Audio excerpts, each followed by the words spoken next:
Hi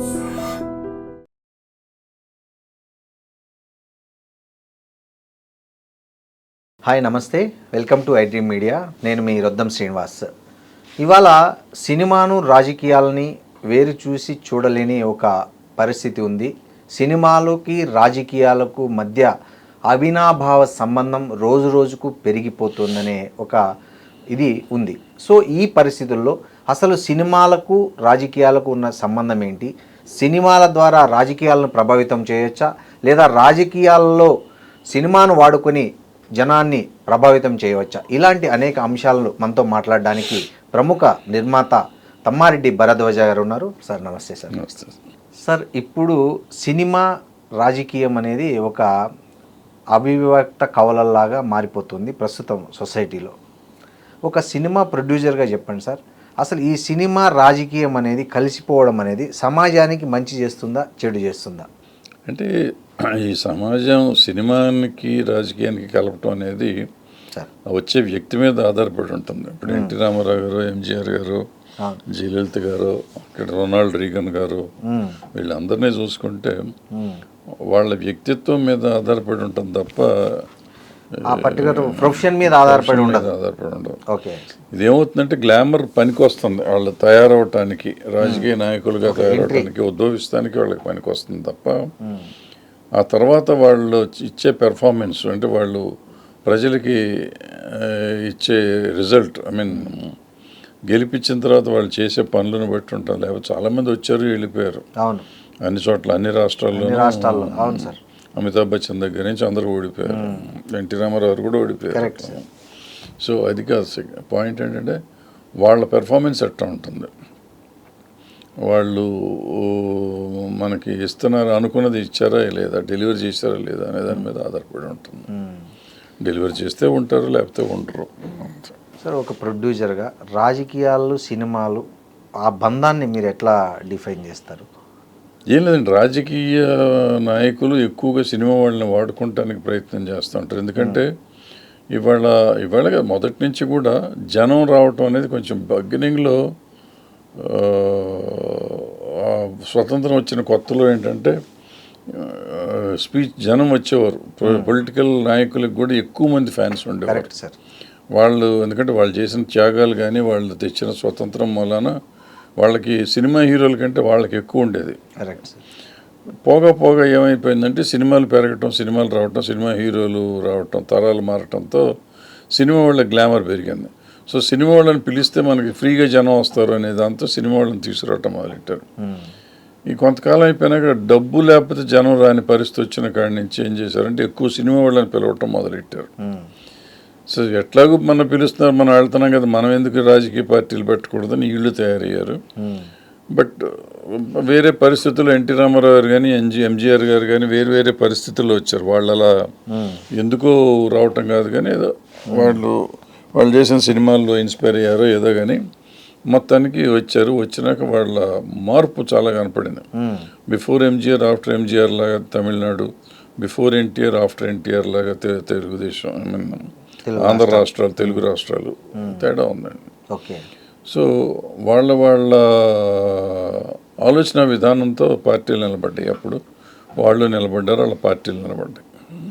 sir, ఇప్పుడు ప్రస్తుత సమయంలో సినిమాలపై రాజకీయాల ప్రభావం ఎలా ఉంది సార్? అంటే చరిత్రను వక్రీకరించే సినిమాలు, తర్వాత ఏమంటారు ఫాల్స్ ఇన్ఫర్మేషన్ స్ప్రెడ్ చేసే ఒక భావజాలానికి, ఒక సిద్ధాంతానికి అనుగుణంగా మొత్తం చరిత్రను మార్చేసే సినిమాలు కూడా చాలా వస్తున్నాయి. అవును. సో ఇప్పుడు ఆ ప్రభావం ఎలా ఉంటుంది సార్? ఆ ప్రభావం ఉంది. ఇప్పుడు అదే ప్రభావితం చేస్తాను ప్రజల్ని. ఇప్పుడు రాజకీయంగా వక్రీకరించిన కథలు, జరిగినట్టు చెప్పే కథలు, జరిగినవి కూడా జరగలేదని చెప్పే కథలు, ఇట్లా చాలా జరుగుతున్నాయి. సో జనం ఇప్పుడు ఓపిక లేదు. నెట్లోకి వెళ్ళి చరిత్ర ఎతకటం, లేకపోతే చరిత్ర పుస్తకాలు తిరిగేయటానికి వాళ్ళకి ఓపిక లేదు. సో నేను చెప్పిందో మీరు చెప్పిందో నమ్మేసే పరిస్థితులు, తొందరగా సినిమా 2 గంటల సినిమాలు వాళ్ళు ఏది చెప్తే అది నిజం అనుకునే పరిస్థితిలో ఉంటున్నారు. సో దానివల్ల ప్రభావితం ఏమి చేయవు కానివ్వండి, అబద్ధాలు నిజాలుగా నమ్మించే ప్రయత్నాలు మాత్రం జరుగుతున్నాయి. ఇలాంటి అబద్ధాలు, ఇలాంటి వక్రీకరించిన చరిత్ర సినిమాలు జనంపై ప్రభావం చూపుతాయంటారా? జనంపై అంటే కూడా అంటే ఓట్ల రాజకీయానికి పనికొస్తాయంటారా? పనికొస్తాయి సార్. ఓకే. సో ఓట్లు వేయడానికి కూడా ఈ సినిమాలు డెఫినెట్గా పనికొస్తాయి. అంటే నేను ఒక అబద్ధాన్ని నిజంగా చూపిస్తున్నాను, అది చెప్పే విధానం కూడా బాగా చెప్పాను అనుకోండి, సో డెఫినెట్గా నాకు ఇంకా నమ్మకం పెరుగుతుంది కదా.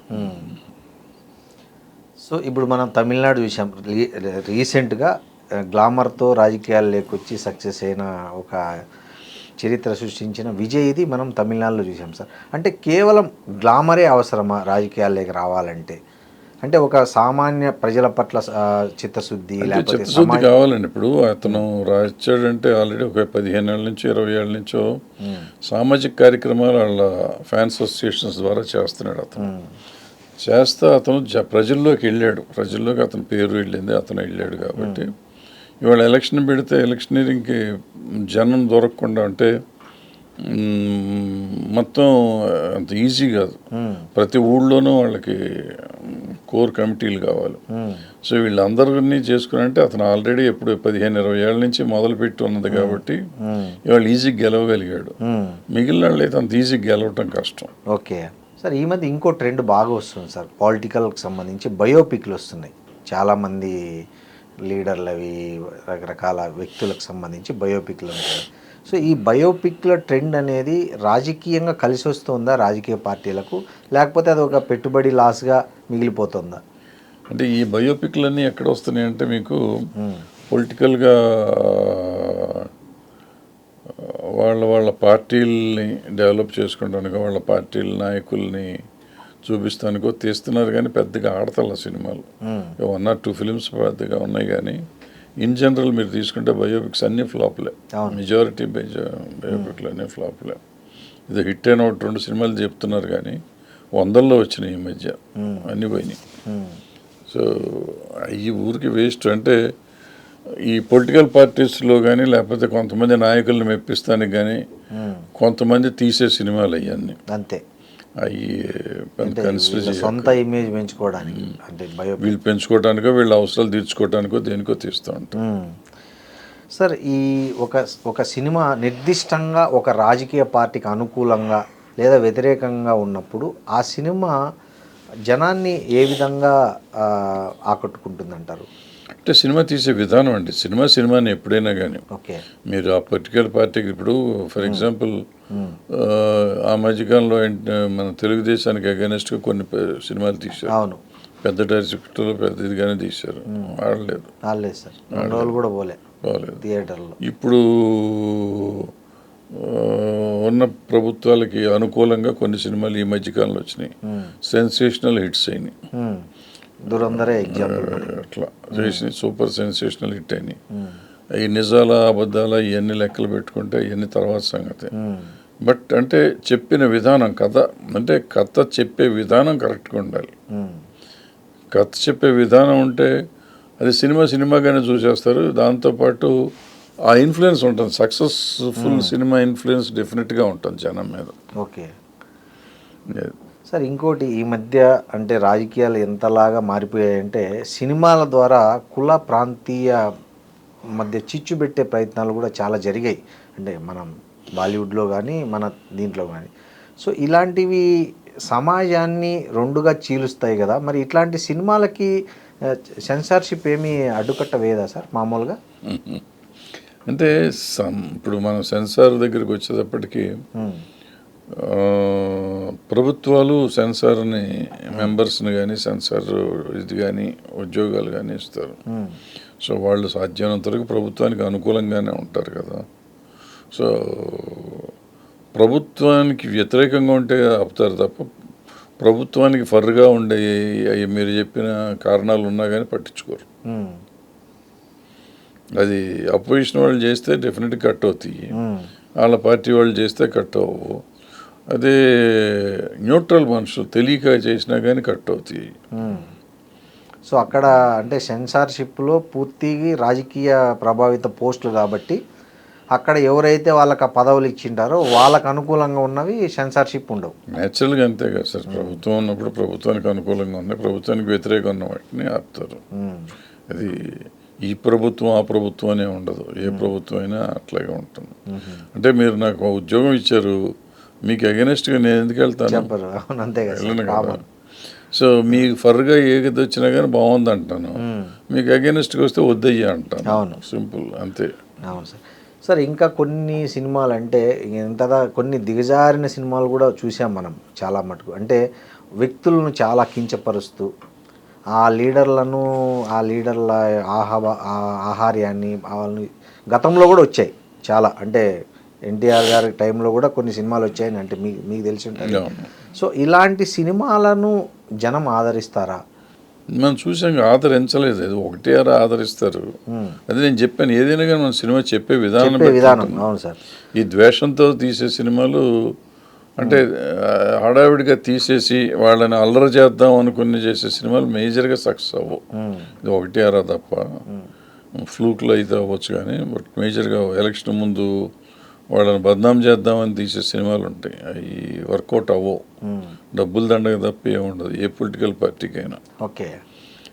బట్ నిజంగా సీరియస్గా తీసే సినిమాలు సీరియస్గా జరిగిన సంఘటనల్ని సరిగ్గా వాడుకొని కరెక్ట్గా స్క్రీన్ ప్లే చేసి ఒక మంచి కథ తయారు చేసుకుంటే సినిమాలు ఆడతాయి. అది మీరు చెప్పిన దూరం వర్కౌట్.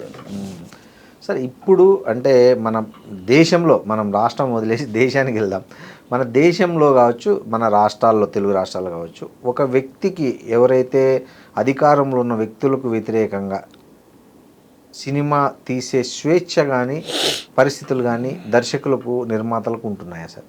ఉంటున్నాయి కానీ అంత స్వేచ్ఛ ఉండదండి ఇప్పుడు. ఎందుకంటే రకరకాలుగా వచ్చినాయి. ఇంతకు ముందు ఉండేది, ఇప్పుడు లేదు. ఇప్పుడు చాలా వరకు లేదు. ఓ పేరు వాడకూడదు, పలానా హీరో పేరు, పలానా నాయకుడి పేరు, మనం పేరు డైరెక్ట్గా పెట్టకూడదు. పెడితే సెన్సార్ యాక్సెప్ట్ చేయదు. కొన్ని ఇన్సిడెంట్స్ మనం చెప్తే అవి యాక్సెప్ట్ చేయవు. సో రకరకాల పరిస్థితులు ఉన్నాయి. ఇంతకు ముందులాగా పరిస్థితులు లేవు, ఇప్పుడు యాక్సెప్ట్ చేయరండి. ఓకే సార్, భవిష్యత్తులో ఈ సినిమా రాజకీయ బంధం మరింత బలపడుతుందా, లేకపోతే ఇట్లనే ఉంటుందంటారా? అంటే ఇప్పుడు రాజకీయాన్ని ఎదుర్కొనడానికి సినిమాల మీద ఆధారపడాల్సిన పరిస్థితి వచ్చింది. సినిమాల మీద కాదు, సినిమా ఆర్టిస్టుల మీద ఆధారపడి. ఇప్పుడు ఫర్ ఎగ్జాంపుల్ ఇక్కడ నాయకుడు కావాలి అనుకోండి, అభిజిత్ లాగా ఎవరు ఎందుకు రావట్లేదు, అలా ఎందుకు రావట్లా? వచ్చిన మనాళ్ళు రిసీవ్ చేసుకుంటారా? చేసుకోరేమో. ఇప్పుడు వెంకయ్యనాయుడు గారు అప్పుడు తెలుగు ఆంధ్రలో మన సెపరేట్ ఆంధ్ర ఉద్యమం కోసం, ప్రత్యేక ఆంధ్ర ఉద్యమం కోసం వచ్చినప్పుడు ఆయన నాయకుడు అయ్యాడు. అట్లా ఇక్కడికి వచ్చిన వాళ్ళు ఎవరైనా ఉన్నారా? లేరు. అంటే అట్లా మళ్ళీ కొత్తగా ఉద్భవిస్తానికి ఎవరన్నా పుడతారా అంటే డోంట్ నో. ప్రస్తుతానికైతే సేఫ్ జోన్ వాళ్ళకి సినిమా వాళ్ళు అయిపోయారు.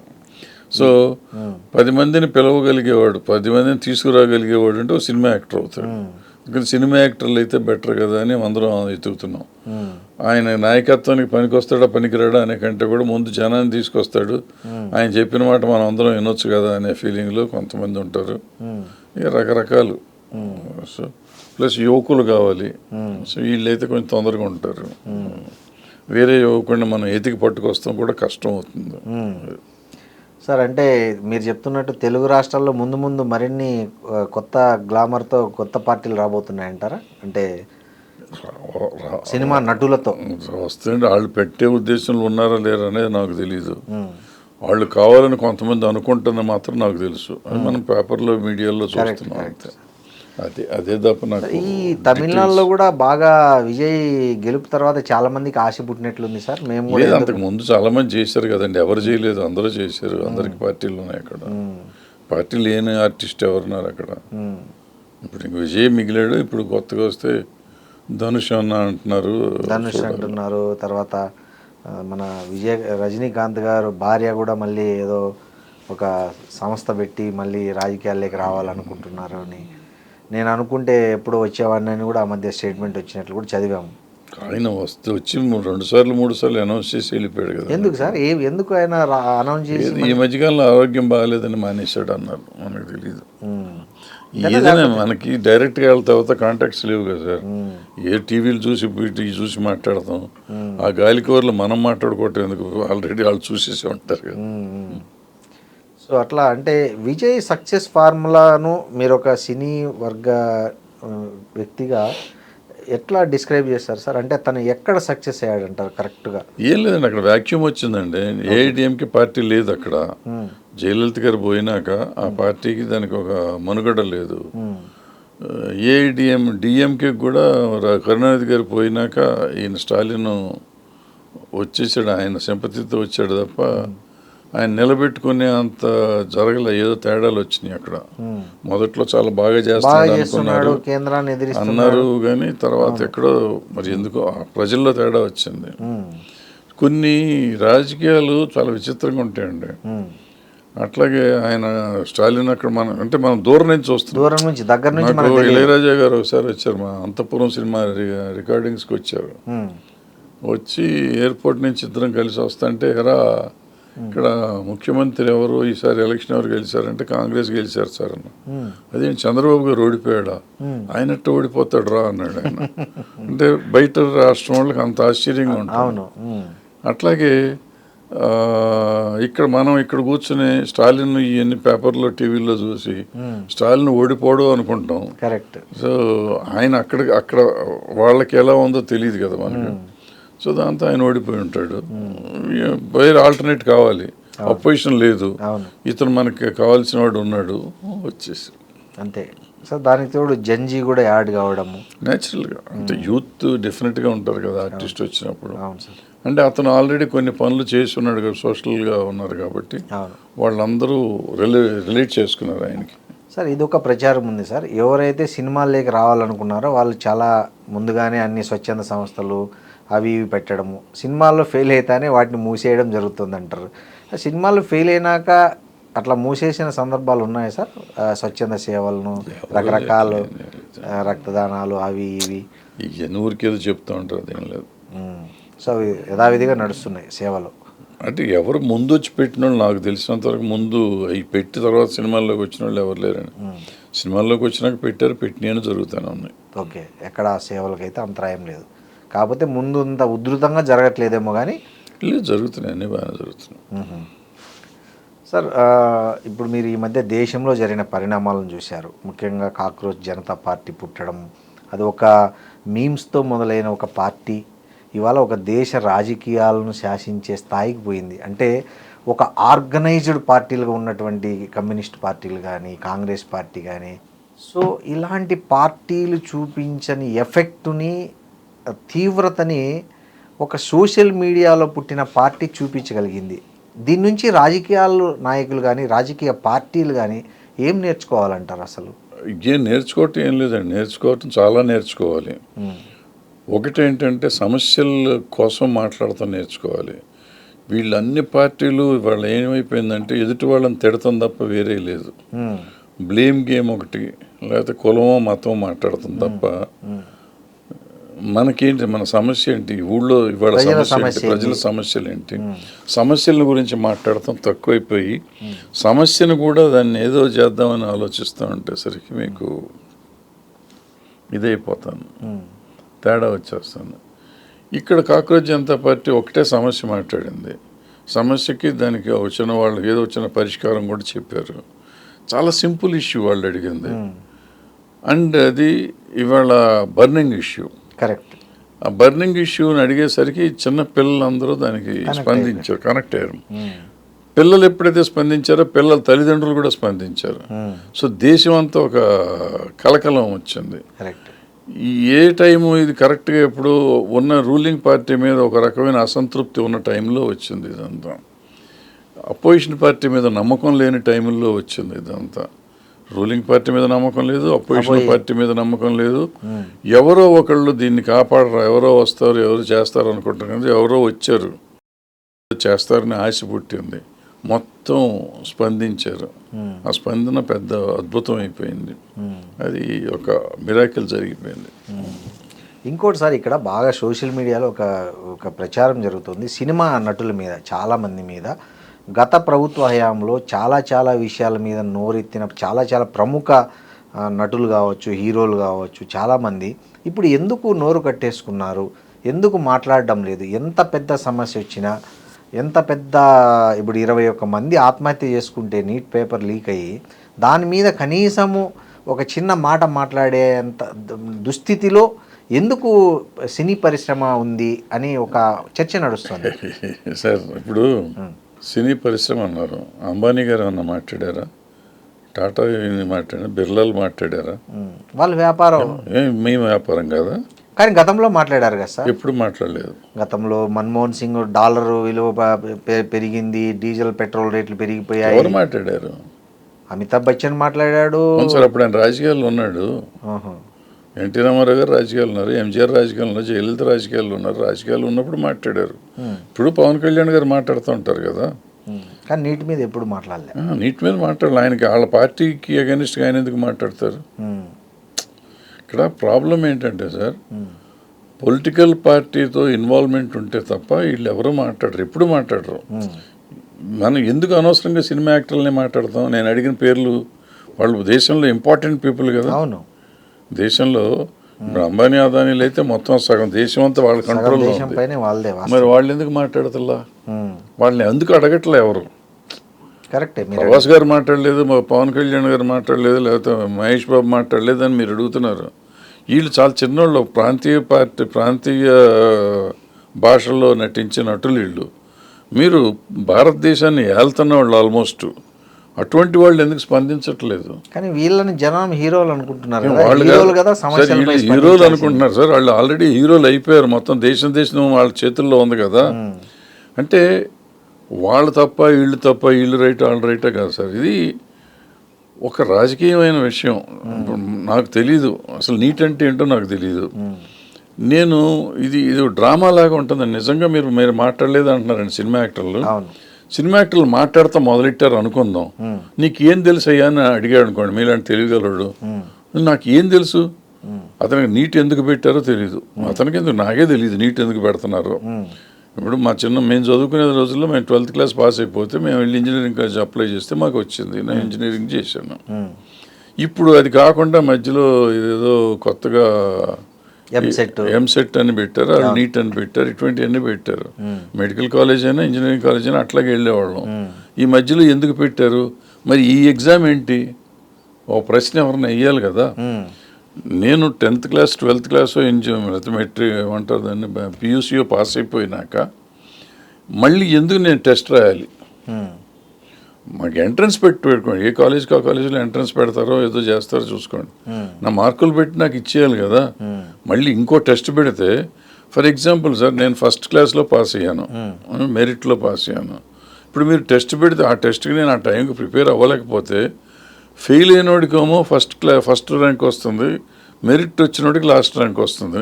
నీట్లో కానీ దీంట్లో కానీ అవుతుంది. ప్లస్ నీట్కి మళ్ళీ తయారవ్వాలి నేను. ఈ పిల్లలకి మిడిల్ క్లాస్ పరిస్థితి ఆలోచించండి. నీట్కి కానీ ఎంసెట్కి కానీ మళ్ళీ తయారవ్వాలంటే మీరు మళ్ళీ వెళ్ళి ఇన్స్టిట్యూట్లో చేరాలి, కోచింగ్ క్లాస్ సెంటర్లో చేరాలి, వాళ్ళకి డబ్బులు కట్టాలి. సో ఎక్కడికి తీసుకెళ్తున్నాం మనం ఎడ్యుకేషన్ సిస్టమ్ని? ఇవన్నీ నాకు తెలీదు. తెలియకుండా నేనేం మాట్లాడతాను? ఇన్ని ఆలోచించుకొని మాట్లాడటానికి ఆ సినిమా వాళ్ళకి టైం లేదు, తెలియదు, అవసరం లేదు. ఎంతమంది తెలిసిపోని సినిమా వాళ్ళ సంగతి వదిలేయండి. భారతదేశంలో ఉన్న వాళ్ళకి ఎంతమందికి ఈ విషయాలు అనేవి తెలుసు, ఎంతమంది అర్థం చేసుకుని మాట్లాడతారు? 10% ఉంటారేమో అర్థం చేసుకుని. సో అర్థం చేసుకోకుండా ఎట్ట మాట్లాడతారు? కాంగ్రెస్ జనతా పార్టీ అనేది ఆ పిల్లోడు అర్థం చేసుకున్నాడు, ఆ పిల్లోడు మాట్లాడాడు, ఆ సమస్య మీదకి వచ్చారు. 10% అనుకున్నది ఎక్కువ పర్సంటేజ్ వచ్చారు. రకరకాల సమస్యల మీద వచ్చారు. దీనికోసమే వాళ్ళు నిరుద్యోగానికి అక్కడికే వచ్చారు, ఇంకో రకంగా అట్లాగే వచ్చారు, రకరకాలుగా వచ్చారు. జనం పెరిగిపోయారు. ఇవాళ దేశంలో ఉన్న సమస్యల వాళ్ళు అందరూ అక్కడ కలిశారు కాబట్టి వాళ్ళ దేశం అట్టుడికిపోయింది. అది సో సినిమా వాళ్ళు రాలేదు అంటారు. ప్రతిదానికి సినిమా వాళ్ళు ఎందుకు స్పందించాలి? కెలామిటీకి స్పందిస్తామండి. అవును సార్. కెలామిటీ అంటే న్యాచురల్ కెలామిటీ, ప్రకృతి వైపరీత్యాలకు అది మొత్తం అందరికి కలిసి వచ్చేదండి. ఇది మాకు తెలీదు.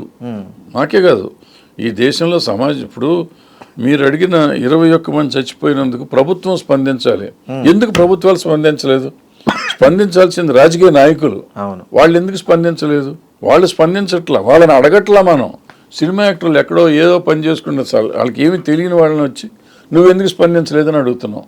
కానీ మోడీని పొగుడుతున్నారు కదా సార్, క్యూలో పొగుడుతాం సార్, మాకు అవసరం మేము పొగుడుతాం సార్. ఓకే, ఆయన పొగడతాం తప్ప? తప్పు కాదు సార్. ఆయన ప్రధానమంత్రి ఆయన బాగా చేస్తున్నాడని నాకు అనిపించింది. నాకు రాజకీయం తెలియదు, నాకు తెలియదు, నీట్ గురించి తెలియదు, కానీ మోడీ ఏం చేస్తున్నాడో తెలిసిపోతుంది సినిమా. మోడీ చేస్తున్నా కూడా మాకు తెలియదు సార్. నిజం చెప్పాలంటే మోడీ గారు ప్రధానమంత్రి అని తెలుసు, బాగా చేస్తున్నాడు అంటున్నారు. మేము బాగా చేస్తున్నాడు అనుకుంటున్నాం. ఆయన ప్రధానమంత్రిగా ఉన్నంత వరకు మన ముఖ్య నేత. సో ఆయన్ని మనం ఎప్పుడు కాదనం కదా, బాగున్నాడు అంటాం. అంతేగాని నీటిని గురించి, ప్రధానమంత్రిని గురించి నేను కొత్తగా సర్టిఫికేట్ తీసుకోవాల్సిన అవసరం లేదు. ఆయన ఆల్రెడీ ప్రజలు గెలిపించారు. బట్ నీట్ ఎగ్జామ్ గురించి నేను తెలుసుకోవాలంటే I should get in to some research. అసలు నీట్ అంటే ఏంటి, నీట్ ఎందుకు పెట్టారు, నీట్ ఎలా లీక్ అయింది, లీక్ అయినాక ఎంతమంది పిల్లలు ఇబ్బంది పడ్డాక ఎంతమంది చచ్చిపోయారు, ఈ చచ్చిపోయిన వాళ్ళ తల్లిదండ్రులకి ఎంత నష్టం వచ్చింది, ఎంత బాధపడుతున్నారు వాళ్ళు. సో వీళ్ళకి దీనికోసం ఏం చేయాలి, నీట్ ఎలా చేయాలి, ఇది నా ఉద్యోగం కాదు, నాకు సంబంధం లేదు, నాకు తెలియదు కూడా తెలియదు. సో దాని మీద నేను స్పందించలేదు అనటానికి ఎంతవరకు న్యాయం? అంటే స్పందించాల్సిన ప్రభుత్వాలు ఎందుకు స్పందించట్లా? సార్, భవిష్యత్తులో కాక్రోచ్ జనతా పార్టీ భారత రాజకీయాలపైన ఎలాంటి ప్రభావం చూపుతుందని మీరు ఒక అంచనా వేస్తున్నారు? సార్, బ్రహ్మాండమైన స్పందన అయితే వచ్చింది, చాలా తేడా వచ్చింది. ఇప్పుడు మా ప్రజల ఆలోచన విధానంలో చాలా తేడా వచ్చింది. ప్రజల్లో ఒక రకమైన న్యూనత నుంచి ఒక కాన్ఫిడెన్స్ వచ్చింది. సో ఇవాళ ప్రజలు ఆలోచిస్తున్నారు, యూత్ ఆలోచిస్తున్నారు. సో చాలా మార్పు ఉంటుంది ఈ సమాజం. అంటే వీళ్ళు ఎంతవరకు కంటిన్యూ చేస్తారో నాకు తెలియదు. వీళ్ళు కంటిన్యూ చేసేదాన్ని బట్టి కానీ, అపోజిషన్ పార్టీస్ చేసేదాన్ని కానీ, రూలింగ్ పార్టీ చేసేదాన్ని, అన్ని ఇంటర్లింక్డ్ అండి. డైరెక్ట్గా వీళ్ళతో మొత్తం ప్రజల్లో వచ్చే మార్పు ఉంటుంది. డెఫినెట్గా మార్పు అయితే ఉంటుంది. ఎంత మార్పు ఉంటుంది, ఎలా మార్పు ఉంటుంది అంటే we should wait and see. Sir, ఇంతకుముందు మనం మాట్లాడుకున్నాం చిన్న ఎక్స్టెన్షన్ సార్. మీరు అన్నారు కరెక్టే, సినిమాలు చేసుకునే వాళ్ళకి నీట్ అంటే తెలియదు అది ఇదని. కానీ రాజకీయాల్లో ఉండి సినిమాలు కూడా చేసుకుంటూ 2 రంగాల్లో రాణిస్తున్న వాళ్ళైనా ఎందుకు స్పందించడం లేదంటే దానికి ఏముంటుంది సార్? దానికి అది మీరే చెప్పారు కదా, వాళ్ళు మోడీ గారు వెనకాల ఉన్నారు, వాళ్ళు స్పందించకూడదు. లేని వాళ్ళు కూడా నేను అనేది, లేని వాళ్ళు ఎవరున్నారండి? Thank you sir. Thank you.